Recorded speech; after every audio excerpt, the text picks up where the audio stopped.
guys! Welcome back to my YouTube channel and it's me again, JT, at ngayon meron na tayong bagong video.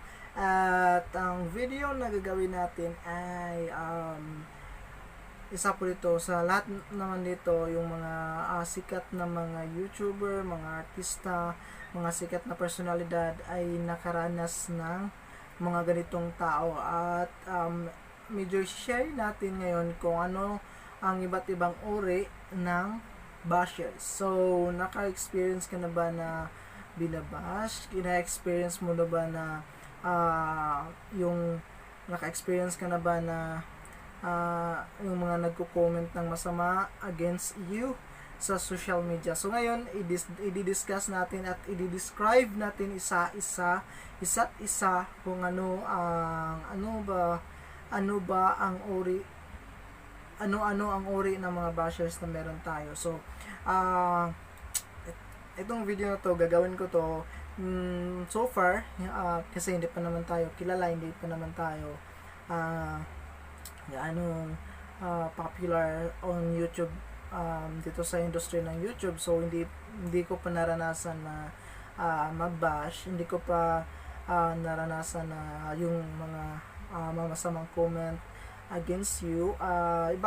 Dalawa kasi yung mga masasamang comment. Yung isa is compliment.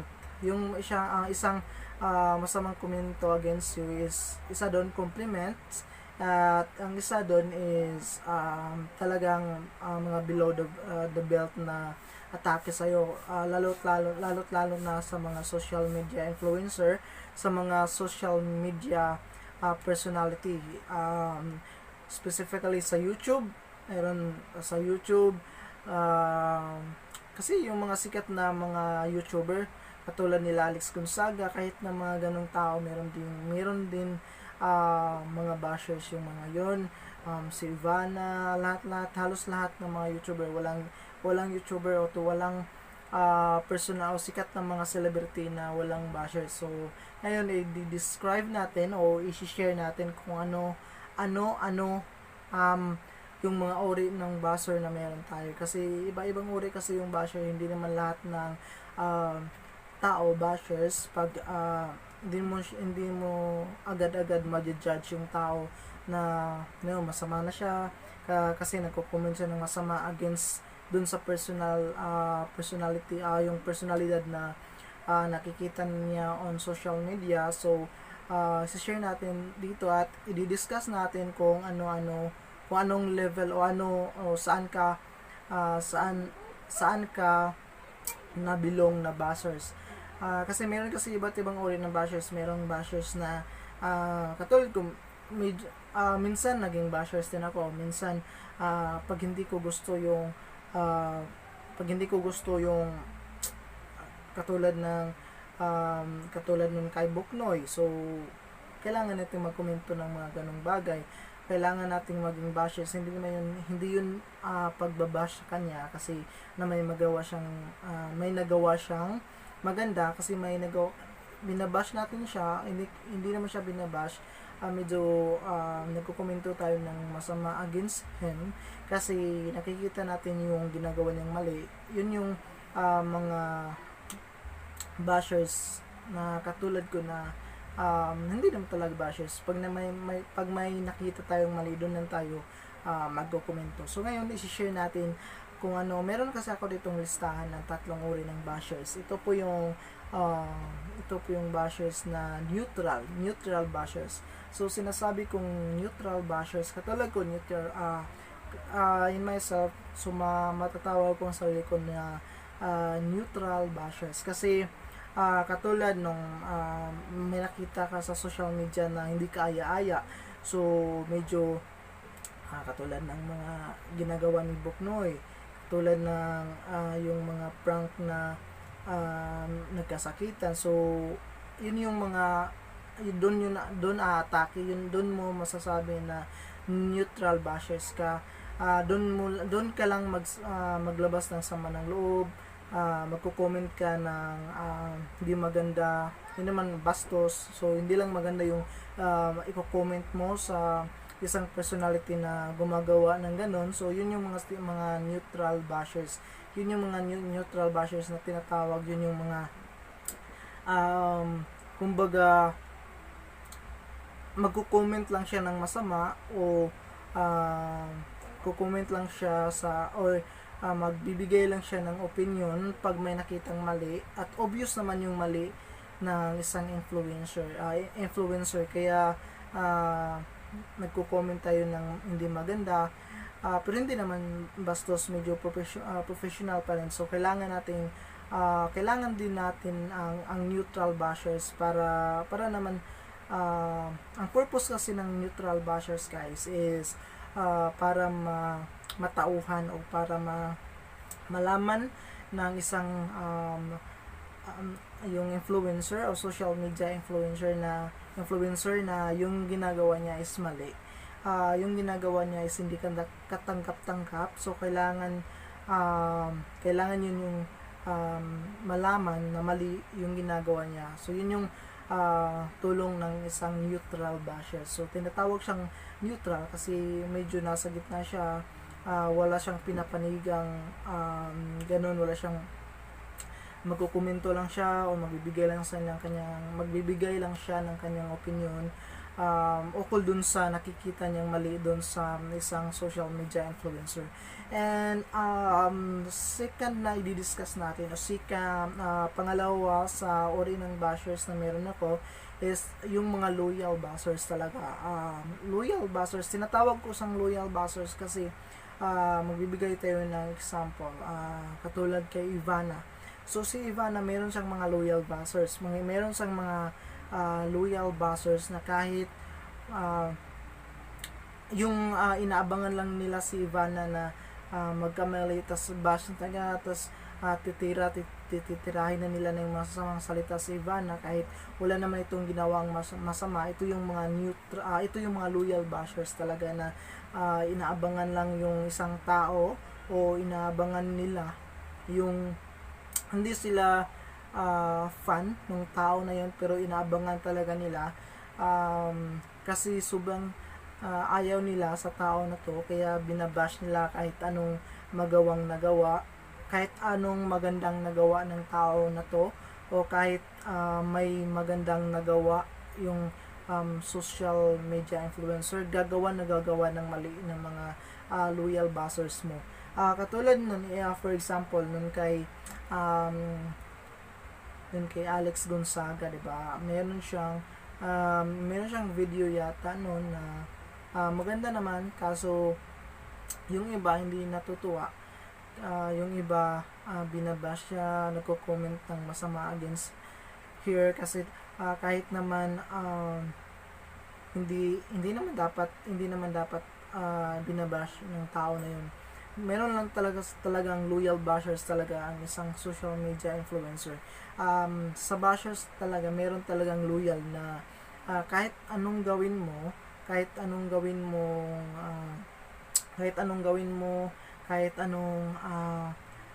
mag-post ka sa social media at aabangan nila yun, tas aawayin ka nila, magpo-post ng hindi maganda,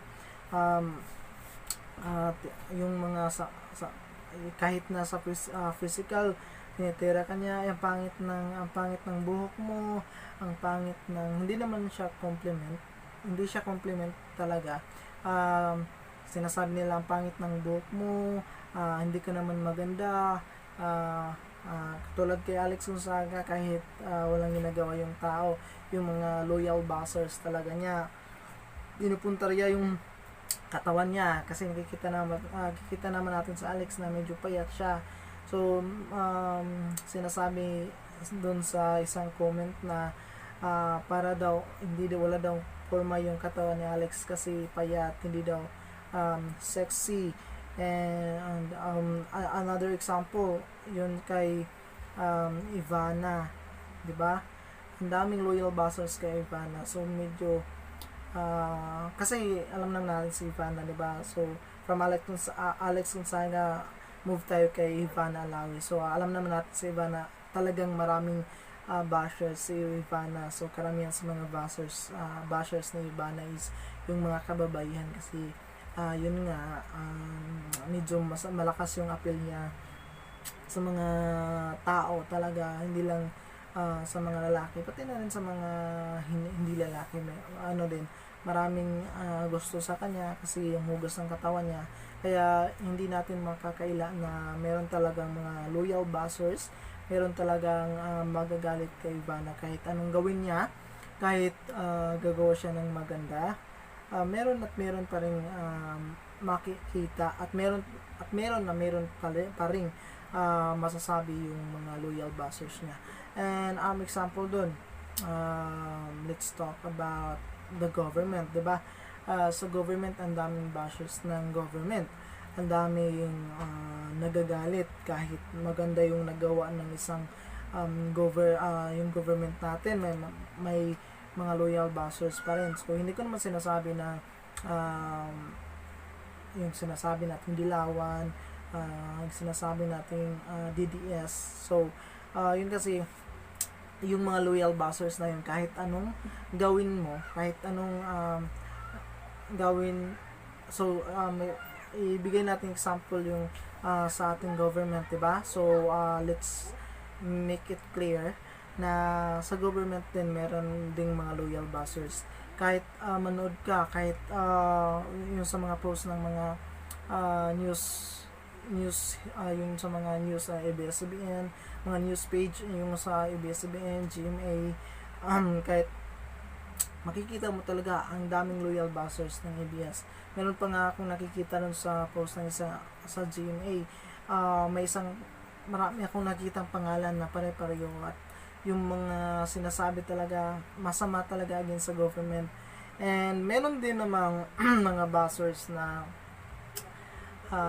hindi makontento talaga. Meron talaga mga bashers na kahit ayaw na ayaw talaga sa government.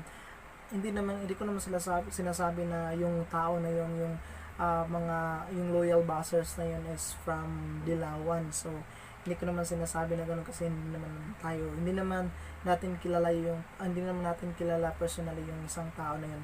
So sinasabi ko lang na loyal bashers sila sa government, kahit anong gawin ng government, kahit anong makikitang ginagawa ng government, maghihimutok na sila, at may masasabi sila. Katulad nung sa Baywalk or sa Manila Bay, diba? Or sa Boracay. So doon tayo sa Boracay, diba? Ang daming bashers nung nilinis yung nilinis yung Boracay, diba? Nung nagsisimulang linisin yung Boracay, at first day pa lang nung nilinis ang Boracay, ang daming bashers, ang daming nagsasabi na masama, ang daming mga loyal bashers na nagsasabi ng masama against him, na against the government, na pangit daw yung pagkagawa, ang daming maapakan na mga business sectors. And naman pero pag yung natapos na yung rehabilitation ng Boracay, diba, may masasabi at may masasabi din sila na malaki daw ng budget. So iba naman yung atake nila. Yun yung mga tinatawag natin na mga loyal bashers, na kumbaga meron silang masasabi kahit anong maganda, at anong lalo't lalo na pag mali yung pag masama yung nagawa mo, pag may nagawa kang masama isang beses lang, so talagang sasabog yung mga yun. And pangatlong listahan ko ng uri ng bashers, ito yung the real bashers. Ito yung mga totoong bashers talaga. Ito yung mga bashers na totoo talaga, na negative yung pagkatao nila, negative yung lalabas sa kanilang bibig, at saka ito yung mga bashers na hindi mo sila kayang intindihin, kasi kahit anong gawin mo, kahit anong magandang gawin mo, masama pa rin yung lalabas sa kanilang bibig against you. Kahit na ito yung mga totoong bashers na kahit anong maganda at kahit anong masamang gawin mo, ito yung aatake at aatake talaga sa iyo, magkukomento ng mga masasama, magkukomento ng idadama yung family mo, parang gustong manakit. Ito yung mga real bashers talaga na gusto talagang apakan yung pagkatao mo, apakan yung personality mo, apakan yung pagkatao mo, apakan yung pagkatao mo. At ito yung mga tao na hindi makontento or hindi yung sobrang negative, sobrang napaka sama ng sama ng mga napakasama ng lumalabas sa kanilang bibig. Ito yung mga tao na talagang maapektuhan ka. Ito yung mga tao na sinasabi natin makapag-trigger, o ito yung mga cause ng depression ng isang tao, kasi below the belt yung atake nila. Hindi lang below the belt, lahat aatakihin na, pati family mo aatakihin. Ito yung mga bashers talaga na hindi mo maintindihan kung tao pa ba sila, or may puso pa ba sila, or ano ba, o yung mga tao na masakit magsalita. Ito yung mga tao na kumbaga napaka-negatibo, sama. Kasi pag masama, yung ma-identify kasi ang isang tao kung siya ay masama o kung siya ay hindi, ma-identify yun kahit sabihin mo na wag niyo akong i-judge kasi hindi niyo ako kilala in person. So makikilala ang isang tao kung gaano karumi yung ilalabas sa kanyang bibig, ganun din karumi yung pagkatao niya, ganun din siya kasama. Kung masama ang lumalabas sa bibig mo, ganun din yung pagkatao mo, ganun din kasama yung pagkatao mo, kaya ganun din kakitid o ganun din kanegatibo yung pagkatao mo. At yun yung mga tao na dapat nating iwasan. Yun yung mga tao na dapat i-let go natin. Huwag tayong magpapa-apekto sa mga ganun. Yung mga bashers na yun, huwag magpapa-apekto sa mga bashers, at huwag sabihin na huwag pong kalimutan na hindi naman po sila yung nagpapakain, hindi naman po sila yung gumagawa ng paraan para tayo mabuhay. Bakit tayo magpapa-apekto sa mga ganong tao, at bakit natin sila papapasukin sa ating mundo? Ito lang kasi yung masasabi ko sa mga bashers, no? I'm not going to judge you guys. Kung bashers ka, masasaktan at masasaktan ka, and kasi kung gaano kasama yung lumalabas sa bibig mo, ganun din kasama yung pagkatao mo. Kaya kung gusto mong lumigaya yung buhay, maging positibo ka sa buhay, huwag kang mangapak ng pagkatao ng iba, kasi babalik at babalik din sa iyo yan. Kasi yung binabash na yun yung magtatagumpay sa buhay, at ikaw hindi ka magtatagumpay sa yung larangan na pipiliin, kasi napaka-negatibo mong tao. Kasi meron kasing mga tao, hindi lahat ng mga tao is matatag, hindi lahat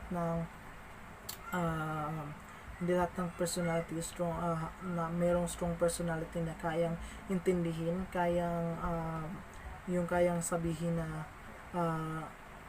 wala akong pakialam, kasi wala akong pakialam sa mga bashers na yan, wala akong pakialam kung ano sasabihin nila, kasi hindi naman sila yung nagpapakain sa akin, hindi naman sila yung tumutulong sa akin para may pagkain ako, may pagkain yung family ko. Hindi lahat ng tao ganun yung pag-iisip, hindi lahat ng tao malawak yung pag-iisip, hindi lahat ng tao ganun kalawak yung pag-uunawa. Meron kasing mga tao na mahina ang loob, merong mga tao na ang bilis maapektuhan, at ang bilis masaktan. Kaya yung mga bashes, sa isa po kayo doon sa nakapapag-lala ng depression ng isang tao. Kasi yung meron nga akong nabasa na dahil sa isang komento, yung isang tao nagpakamatay, 'di ba? Yung nagpatiwarik yung isang tao na yun kasi hindi niya nakayanan yung pangbabash sa kanya. Kaya meron kasi mga tao na mahina yung personality, mahina yung pag-unawa, hindi kakayanin yung mga masasamang salita against him, against them. So hindi mo dapat ginaganon yung isang tao sa isang post lang, sa isang komento mo. Ang daming maapektuhan, ang daming mga pangyayari na hindi mo inaasahan. So ito yung masasabi ko, ito lang yung advice ko sa mga bashers, neutral bashers ka man, loyal bashers ka man, o ikaw yung totoong bashers na wag naman masyadong maging negatibo sa yung buhay. Wag naman pairalin yung kumbaga wag pairalin yung kakitira ng utak, kasi babalik at babalik din sa inyo yan. Kasi meron kasing tao na hindi kayo maintindihan, at meron mga tao na hindi malawak yung pag-iisip, at meron mga tao na napaka-sensitive ng kanilang personality, at napaka-sensitibo ng kanilang damdamin, at kayang kitilin ng kanilang buhay dahil sa isang salita mo, dahil sa isang masamang salita na binitawan mo sa social media. So wag naman, kung meron kang nakitang mali, magko-compliment ka para may tama yung pagkakamali ng isang tao na yun, at wag mo siyang ibabash, wag mo siyang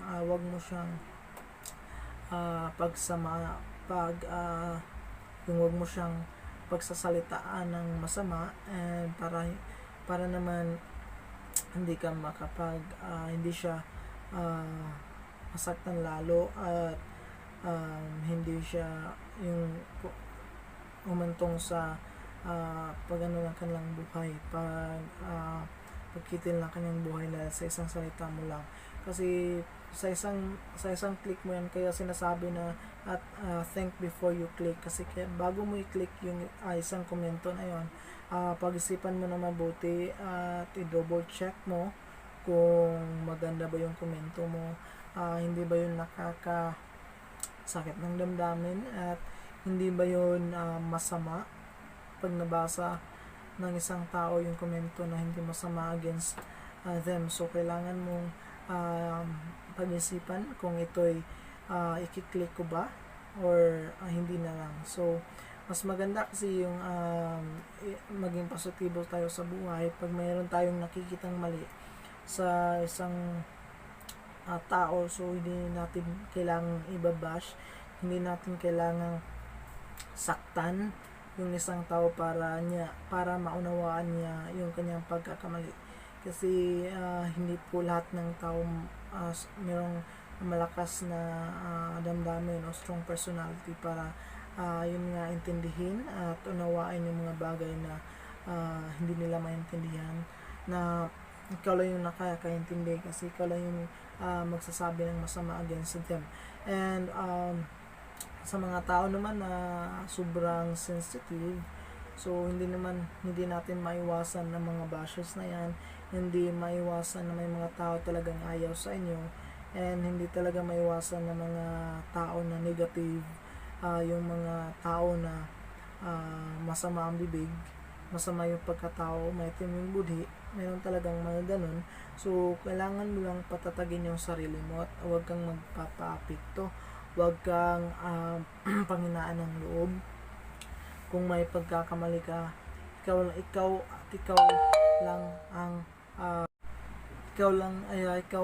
lang yung solve nun, at ikaw lang yung tao na ibabalance mo lang Huwag kang magpaapekto sa mga bashers, huwag kang panghinaan ng loob, at huwag mong sabihin na uh, hindi na, kasi marami akong makakilala na hindi na mag-post sa social media, nade-depress kasi nga dahil sa isang bashers nade-depress na. And hindi mo naman hindi mo makontrol yung pag-iisip ng isang tao, hindi mo makontrol yung kanilang mga sinasabi kasi nasa social media na tayo. So we are free to comment, and kahit masama yung comment, kahit hindi mo gusto yung comment ng isang tao, wala kang magagawa dahil personality nila yun, personality nila na ganun yung masaya sila na may nasaktan sila. And kasi yung mga bashers na yan, masaya yan pag naapektuhan ka kasi nakikita nila masaya sila kasi nagpapapansin yan. Pag pinapansin mo siya, lalong magko-comment ng masama against you para pansinin mo, kasi kulang kasi sa pansin yung mga yan kulang sa aruga kumbaga.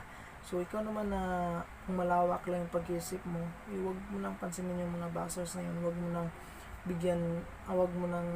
pagbigyan, at huwag mo nang paglaanan ng oras yung bashers na yun na magre-reply ka pa.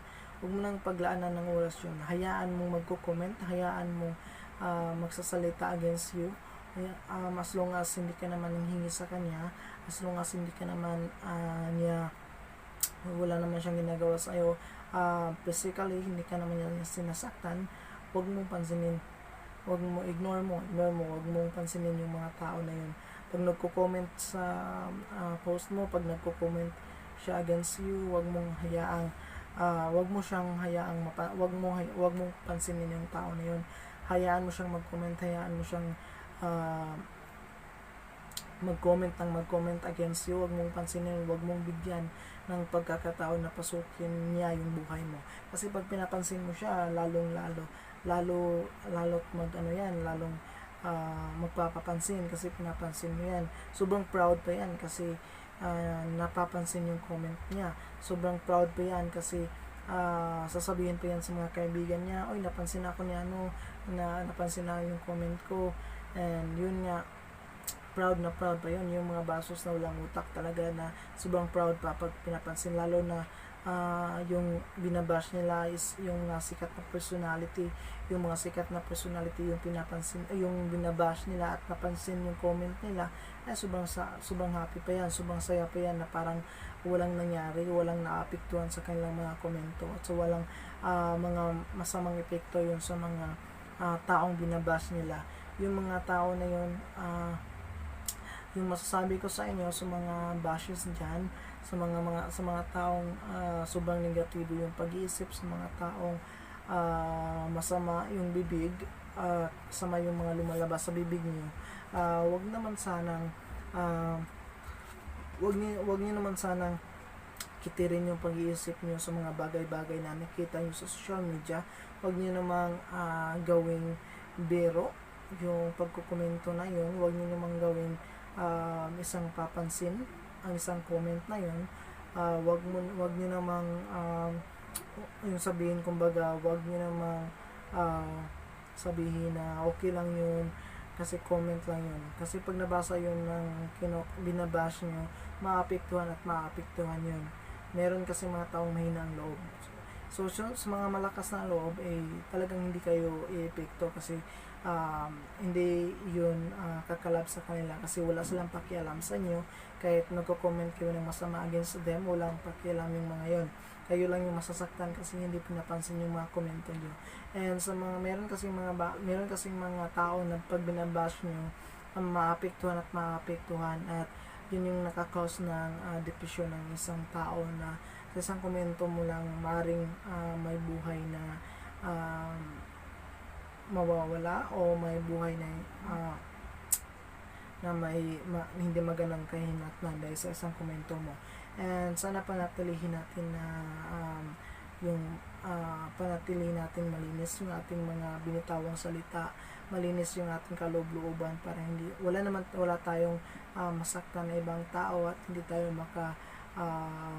makaapekto sa pamuhay ng isang tao. Huwag naman natin hayaan na isa tayo sa dahilan para yung isang tao na yun ay iiyak at masasaktan dahil sa isang komento lang, sa isang letra na binubuo mo sa isang komento. Maraming naapektuhan, maraming mga bagay na hindi dapat mangyari.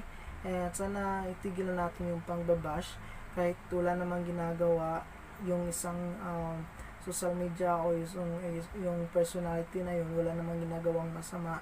At ikaw naman na atat namang bash, isipin mo muna kung anong epekto ng salita mo against them. And sa mga bashers at sa mga binabash, stay positive tayo sa mga binabash dyan, and maging positibo tayo sa buhay. At yung sa mga bashers naman, maging positibo sana yung mga lumalabas sa iyong bibig. At ngayon, tatapusin ko na yung aking video, and hopefully mayroon kayong natutunan for this video. Ngayon tatapusin ko na yung video na to, and hopefully I hope na sa mga bashes dyan meron kayong matutunan kahit papano. And God bless sa inyo, and have a nice day.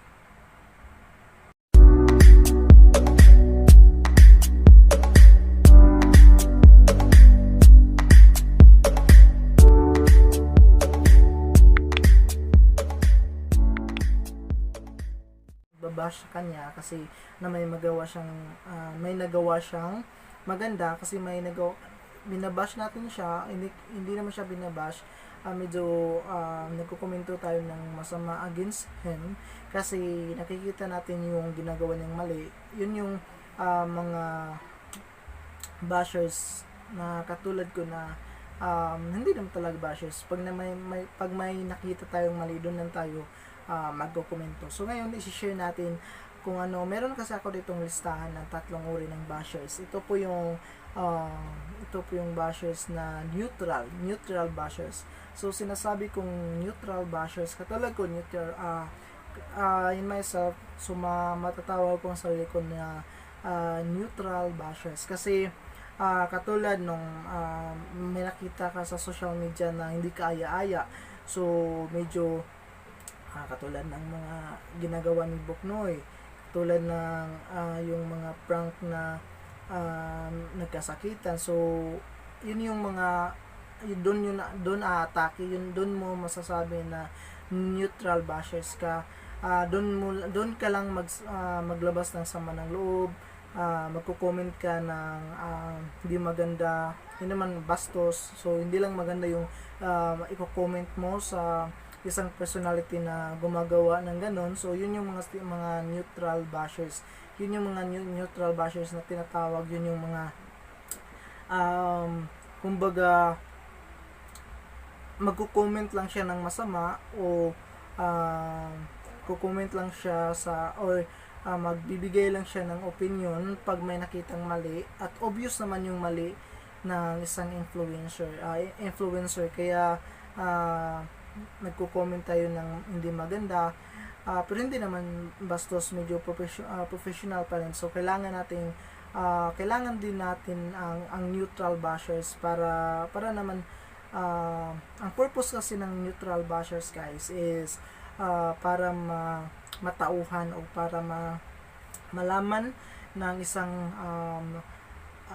yung influencer o social media influencer na yung ginagawa niya is mali. Yung ginagawa niya is hindi katanggap-tanggap. So kailangan yun yung malaman na mali yung ginagawa niya. So yun yung tulong ng isang neutral basher. So tinatawag siyang neutral kasi medyo nasa gitna siya, wala siyang pinapanigang ganun, wala siyang magkukomento lang siya o magbibigay lang siya ng kanyang opinion ukol dun sa nakikita niyang mali dun sa isang social media influencer. And second na i-discuss natin, o pangalawa sa uri ng bashers na meron ako is yung mga loyal buzzers talaga. Loyal buzzers, tinatawag ko sang loyal buzzers kasi magbibigay tayo ng example. Katulad kay Ivana. So si Ivana, meron siyang mga loyal buzzers. Meron siyang mga loyal buzzers na kahit yung inaabangan lang nila si Ivana na magkamali, tas bash taga, tas titirahin na nila ng masasamang salita si Ivana kahit wala naman itong ginawang masama. Ito yung mga ito yung mga loyal bashers talaga na inaabangan lang yung isang tao, o inaabangan nila yung hindi sila fan ng tao na yun, pero inaabangan talaga nila kasi sobrang ayaw nila sa tao na to, kaya binabash nila kahit anong nagawa, kahit anong magandang nagawa ng tao na to, o kahit may magandang nagawa yung social media influencer, gagawa ng mali ng mga loyal buzzers mo. Katulad nun, for example, nun kay Alex Gonzaga, diba? Meron siyang video yata noon na maganda naman, kaso yung iba hindi natutuwa. Yung iba binabash siya, nagko-comment ng masama against her kasi kahit naman hindi naman dapat binabash ng tao na yun. Meron lang talagang loyal bashers talaga ang isang social media influencer. Sa bashers talaga, meron talagang loyal na kahit anong gawin mo, kahit anong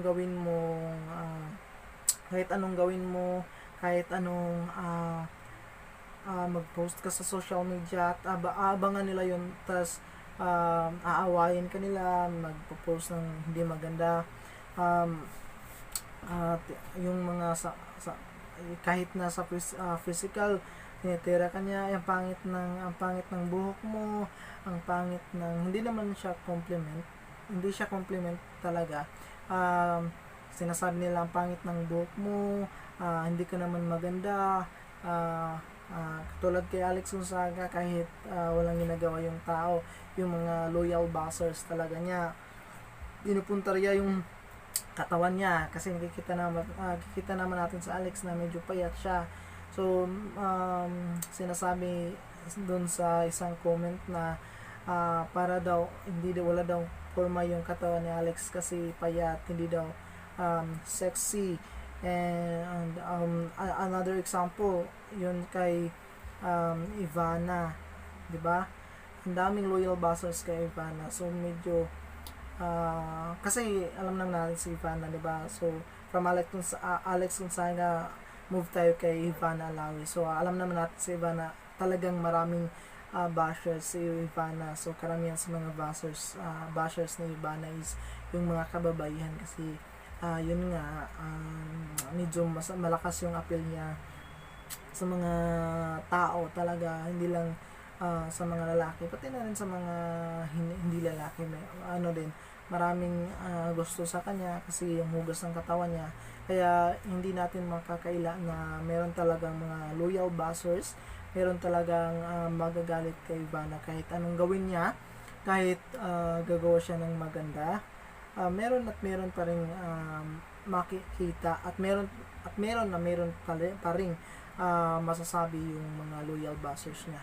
And example dun, let's talk about the government, diba? Sa government, ang daming bashers ng government, ang daming nagagalit kahit maganda yung nagawa ng isang yung government natin, may mga loyal buzzers pa rin. So hindi ko naman sinasabi na yung sinasabi natin dilawan, yung sinasabi natin DDS. So yun kasi yung mga loyal buzzers na yun, kahit anong gawin mo, kahit anong gawin. So ibigay natin example yung sa ating government, diba? So let's make it clear na sa government din meron ding mga loyal buzzers. Kahit manood ka, kahit yung sa mga post ng mga news yung sa mga news sa ABS-CBN, mga news page yung sa ABS-CBN, GMA, kahit makikita mo talaga ang daming loyal bashers ng ABS. Meron pa nga akong nakikita nun sa post ng isa sa GMA. Marami akong nakitang pangalan na pare-pareho, at yung mga sinasabi talaga masama talaga against sa government. And meron din namang mga bashers na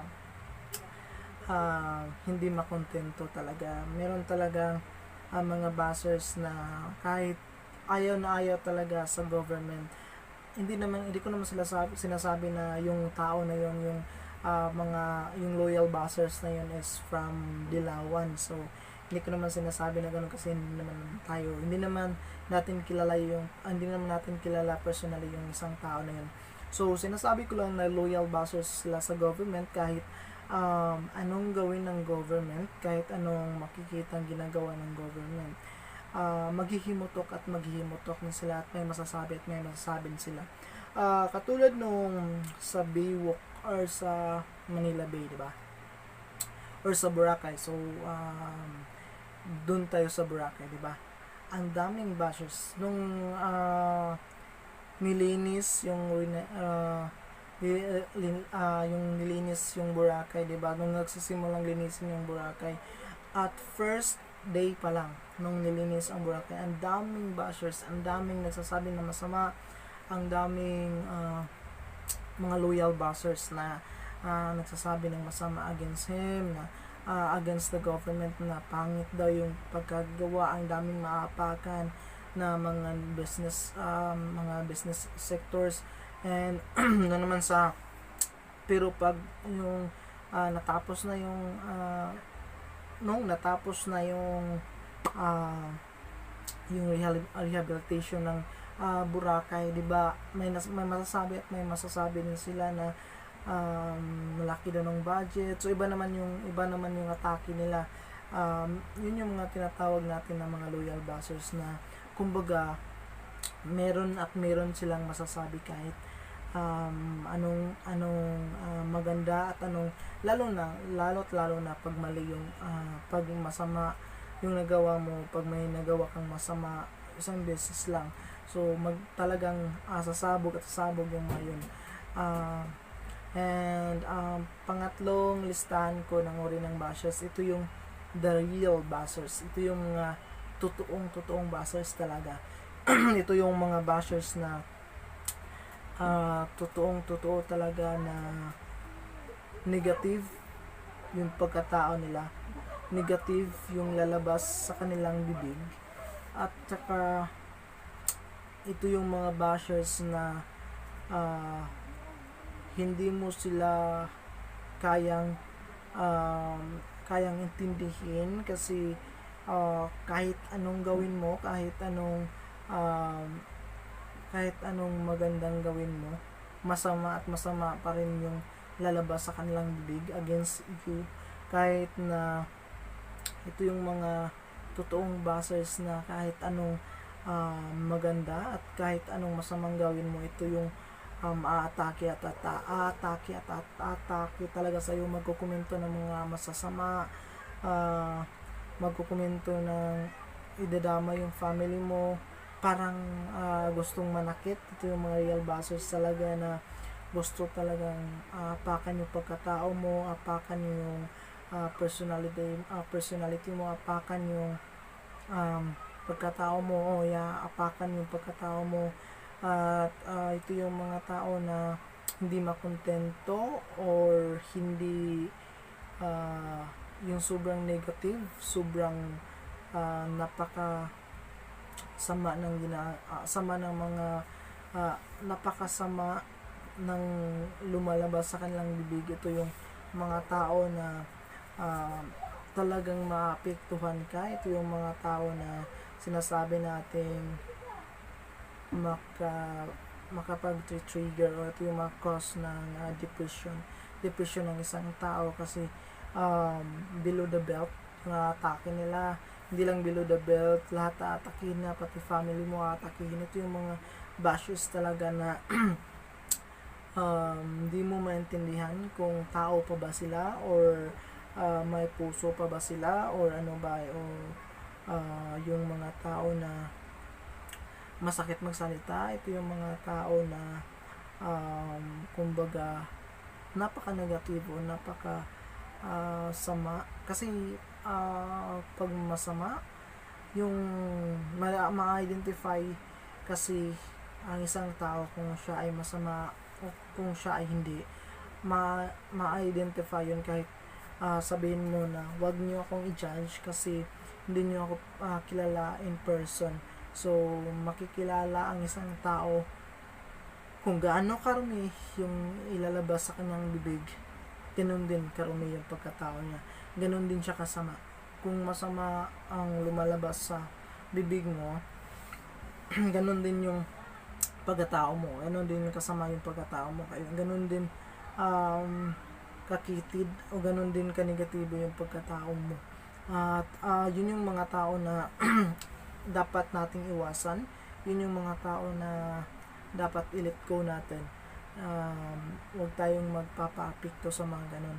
Yung mga bashes na yun, huwag magpapa-apekto sa mga bashes, at huwag sabihin na huwag pong kalimutan na hindi naman po sila yung nagpapakain, hindi naman po sila yung gumagawa ng paraan para tayo mabuhay. Bakit tayo magpapa-apekto sa mga ganong tao, at bakit natin sila papapasukin sa ating mundo? Ito lang kasi yung masasabi ko sa mga bashers, no? I'm not going to judge you guys. Kung bashers ka, masasaktan ka, and kasi kung gaano kasama yung lumalabas sa bibig mo, ganun din kasama yung pagkatao mo. Kaya kung gusto mong lumigaya yung buhay, maging positibo ka sa buhay, huwag kang mangapak ng pagkatao ng iba, kasi babalik at babalik din sa iyo yan. Kasi yung binabash na yun yung magtatagumpay sa buhay, at ikaw hindi ka magtatagumpay sa yung larangan na pipiliin, kasi napaka-negatibo mong tao. Kasi meron kasing mga tao, hindi lahat ng mga tao is matatag, hindi lahat ng personality strong, na merong strong personality na kayang intindihin, kayang sabihin na wala akong pakialam, kasi wala akong pakialam sa mga bashers na yan, wala akong pakialam kung ano sasabihin nila, kasi hindi naman sila yung nagpapakain sa akin, hindi naman sila yung tumutulong sa akin para may pagkain ako, may pagkain yung family ko. Hindi lahat ng tao ganun yung pag-iisip, hindi lahat ng tao malawak yung pag-iisip, hindi lahat ng tao ganun kalawak yung pag-uunawa. Meron kasing mga tao na mahina ang loob, merong mga tao na ang bilis maapektuhan at ang bilis masaktan. Kaya yung mga bashes, sa isa po kayo doon sa nakapapaglala ng depression ng isang tao. Kasi yung meron nga akong nabasa na dahil sa isang komento, yung isang tao nagpakamatay, 'di ba? Yung nagpatiwarik yung isang tao na yun, kasi hindi niya nakayanan yung pangbabash sa kanya. Kaya meron kasi mga tao na mahina yung personality, mahina yung pag-unawa, hindi kakayanin yung mga masasamang salita against him, against her, against them. So hindi mo dapat ginaganon yung isang tao sa isang post lang, sa isang komento mo. Ang daming maapektuhan, ang daming mga pangyayari na hindi mo inaasahan. So ito yung masasabi ko, ito lang yung advice ko sa mga bashers, neutral bashers ka man, loyal bashers ka man, o ikaw yung totoong bashers na wag naman masyadong maging negatibo sa iyong buhay. Wag naman pairalin yung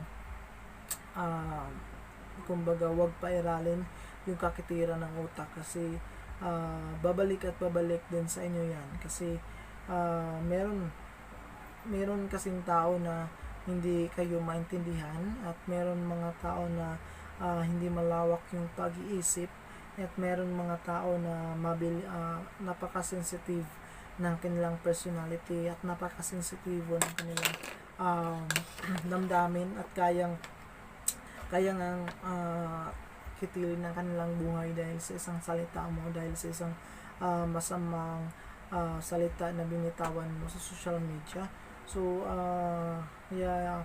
wag naman, kung meron kang nakitang mali, magko-compliment ka para may tama yung pagkakamali ng isang tao na yun, at wag mo siyang ibabash, wag mo siyang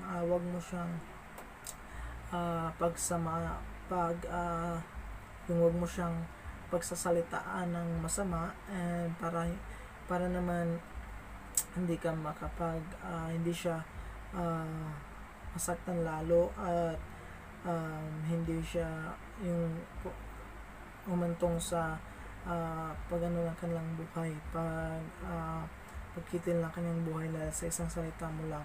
Kasi sa isang click mo yan, kaya sinasabi na at think before you click, kasi bago mo i-click yung isang komento na yon, pag-isipan mo na mabuti at i-double check mo kung maganda ba yung komento mo, hindi ba yun nakakasakit ng damdamin, at hindi ba yun masama pag nabasa ng isang tao yung komento na hindi masama against them. So kailangan mong pag-isipan kung ito'y i-click ko ba or hindi na lang. So mas maganda kasi yung maging positibo tayo sa buhay pag mayroon tayong nakikitang mali sa isang tao. So hindi natin kailangang ibabash, hindi natin kailangang saktan yung isang tao para maunawaan niya yung kanyang pagkakamali.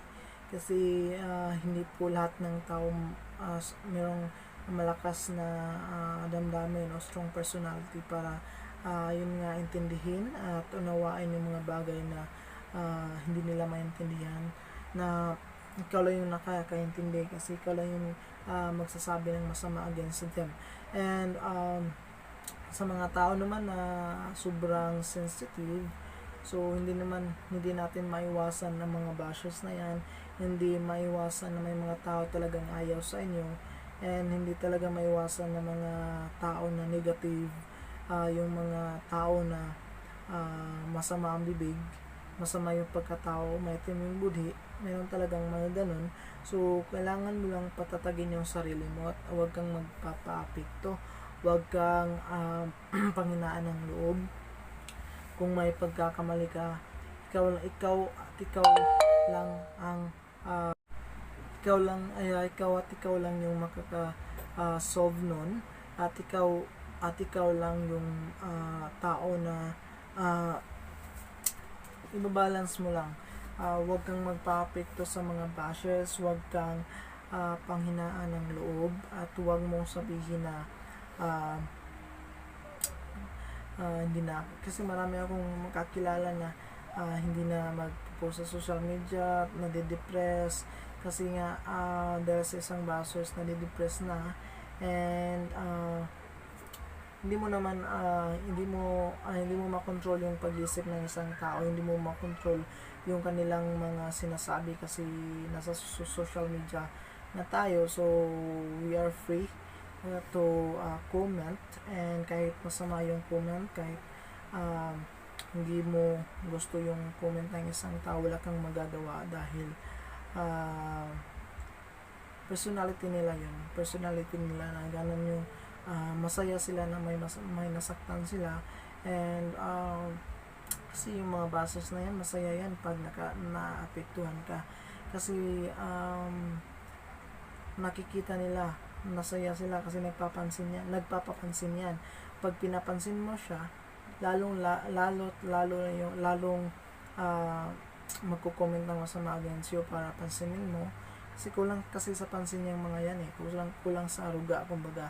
So ikaw naman na kung malawak lang yung pag-iisip mo, huwag mo nang pansinin yung mga bashers na yun, huwag mo nang pagbigyan, at huwag mo nang paglaanan ng oras yung bashers na yun na magre-reply ka pa huwag mo nang paglaanan ng oras yun. Hayaan mong magko-comment, hayaan mong magsasalita against you. As long as hindi ka naman hingi sa kanya, as long as hindi ka naman wala naman siyang ginagawa sa iyo, physically hindi ka naman niya sinasaktan, huwag mong pansinin, ignore mo, huwag mong pansinin yung mga tao na yun.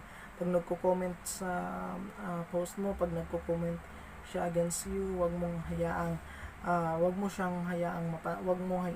pansinin yung tao na yun. Hayaan mo siyang mag-comment, hayaan mo siyang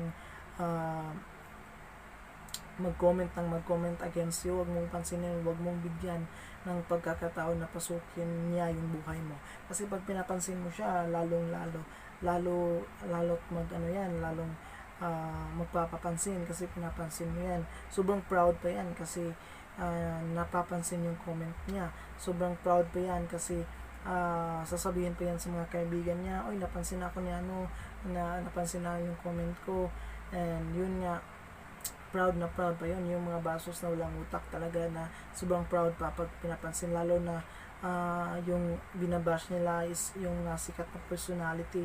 Yung mga sikat na personality yung pinapansin, yung binabash nila at napansin yung comment nila, sobrang happy pa yan, sobrang saya pa yan na parang walang nangyari, walang naapektuhan sa kanilang mga komento, at so walang mga masamang epekto yun sa mga taong binabash nila. Yung mga tao na yun, yung masasabi ko sa inyo sa mga bashes dyan, sa mga taong sobrang negatibo yung pag-iisip, sa mga taong masama yung bibig, sama yung mga lumalabas sa bibig niyo, wag niyo naman sanang kitirin yung pag-iisip niyo sa mga bagay-bagay na nakita niyo sa social media.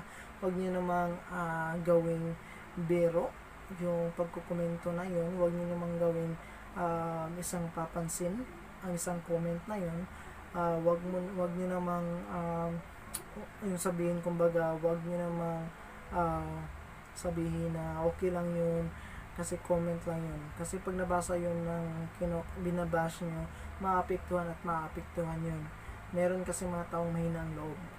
So sa mga malakas na loob, talagang hindi kayo i-epekto kasi hindi yun kakalab sa kanila kasi wala silang pakialam sa inyo. Kahit nagko-comment kayo ng masama against them, walang pakialam yung mga yun. Kayo lang yung masasaktan kasi hindi pinapansin yung mga komento nyo.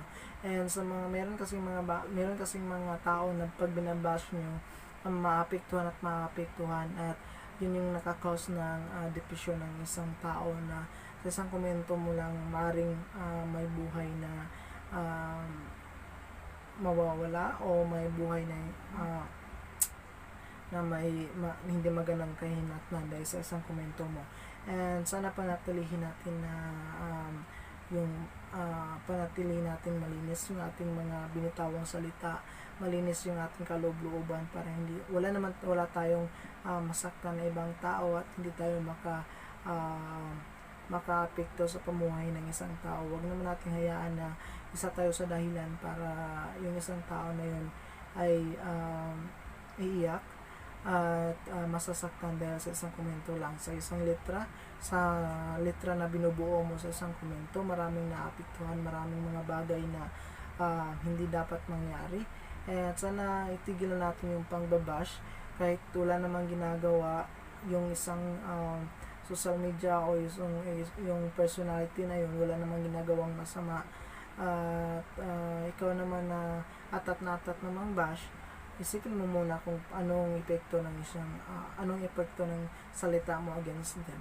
And sa mga bashers at sa mga binabash, stay positive tayo sa mga binabash dyan, and maging positibo tayo sa buhay. At yung sa mga bashes naman, maging positibo sana yung mga lumalabas sa yung bibig. At ngayon, tatapusin ko na yung aking video, and hopefully mayroon kayong natutunan for this video. Ngayon tatapusin ko na yung video na to, and hopefully I hope na sa mga bashes dyan meron kayong matutunan kahit papano. And God bless sa inyo, and have a nice day.